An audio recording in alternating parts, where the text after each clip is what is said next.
और मुझे याद है पहली बार जब मोदी जी पटना आए थे, पूरा देश उनको नेतृत्व सौंपने के लिए तैयार था।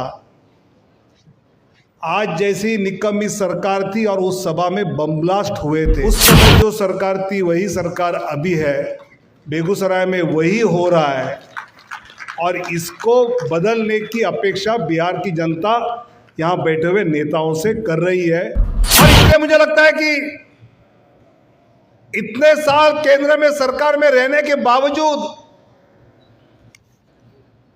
कल आदरणीय मोदी जी के जन्मदिन पर कांग्रेस इस सरकार के भ्रष्टाचार के बारे में कुछ कह नहीं सकी। राहुल गांधी ने मोदी जी का जन्मदिन ये बेरोजगार दिन मनाया, स्वाभाविक है, दोनों भाई बहन आजकल बेरोजगार है तो मैं जब इस कार्यक्रम स्थल के आ रहा था तो बगल में गांधी मैदान देखा और आदरणीय मोदी जी की किताब के बारे में हम चर्चा कर रहे हैं और मुझे याद है पहली बार जब मोदी जी पटना आए थे, पूरा देश उनको नेतृत्व सौंपने के लिए तैयार था। आज जैसी निकम्मी सरकार थी और उस सभा में बम ब्लास्ट हुए थे और मोदी जी को बिहार ने स्वीकार किया, उनका नेतृत्व देश ने स्वीकार किया।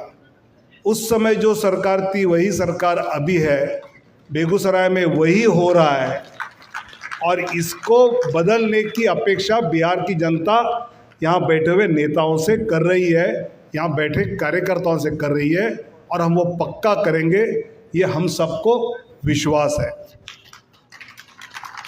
डॉक्टर एपीजे अब्दुल कलाम कहते थे कि सपना देखने के पहले वो सपना सच कैसे करे, इसका सपना देखो। और मुझे लगता है कि आदरणीय प्रधानमंत्री मोदी जी एक ऐसा नेतृत्व हम सबको मिला है कि जो जानते हैं कि इस देश की सामान्य व्यक्ति की ताकत क्या है और उसकी ताकत शक्ति को पहचानते हुए इस देश को पूरे दुनिया में अग्रसर करने का उनका प्रयास जो शुरू है, पिछले कई सालों से हम जैसे सभी उनके साथ उनके नेतृत्व में काम करने वाले कार्यकर्ता अनुभव कर रहे हैं। मैं तो ये मानता हूं कि आदरणीय मोदी जी ने एक दृष्टि से रीडिफाइनिंग ऑफ पॉलिटिक्स शुरू की है और ये रीडिफाइनिंग ऑफ पॉलिटिक्स के द्वारा शायद कुछ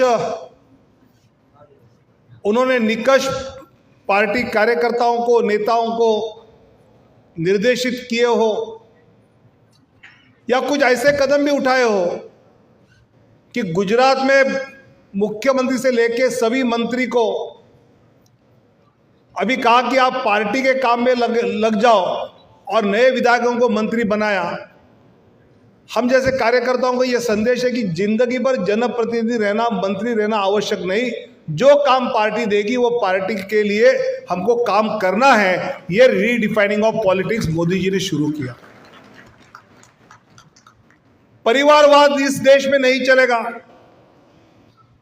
तुष्टीकरण करने से ही आप चुनाव जीतोगे ये भूल जाओ और भ्रष्टाचार विरहित सरकार इस देश की जनता चाहती है।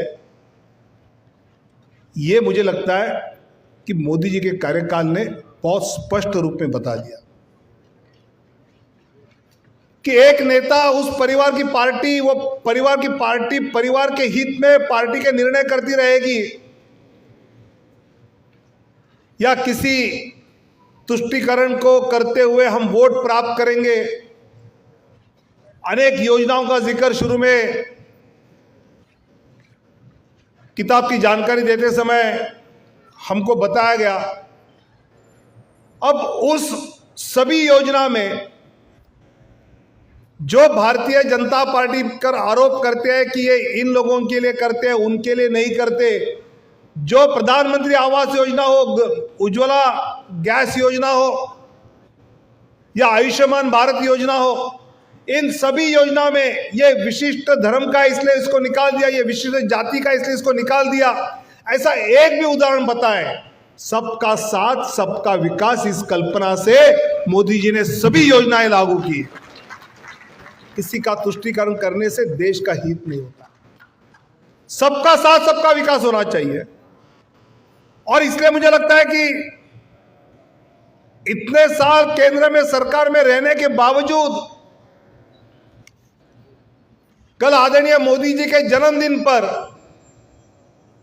कांग्रेस इस सरकार के भ्रष्टाचार के बारे में कुछ कह नहीं सकी। राहुल गांधी ने मोदी जी का जन्मदिन ये बेरोजगार दिन मनाया, स्वाभाविक है, दोनों भाई बहन आजकल बेरोजगार है तो करना ही पड़ेगा ऐसा कुछ उनको।